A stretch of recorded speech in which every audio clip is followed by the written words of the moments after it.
मुरारिसुरार्चितलिङ्गं निर्मलभासितशोभितलिङ्गम्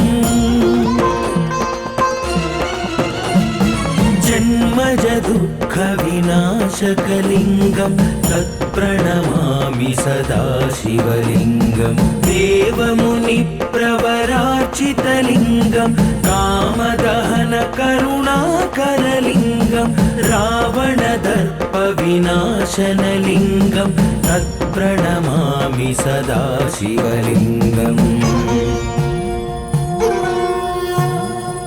सर्वसुगन्धसुलेपितलिङ्गं बुद्धिविवर्धनकारणलिङ्गं सिद्धसुरासुरवन्दितलिङ्गं तत्प्रणमामि सदा शिवलिङ्गं कनकमहामणिभूषितलिङ्गं फणिपतिवेष्टितशोभितलिङ्गं दक्षसुयज्ञविनाशनलिङ्गं तत्प्रणमामि सदा शिवलिङ्गम् कुङ्कुमचन्दनलेपितलिङ्गं पङ्कजहारसुशोभितलिङ्गम्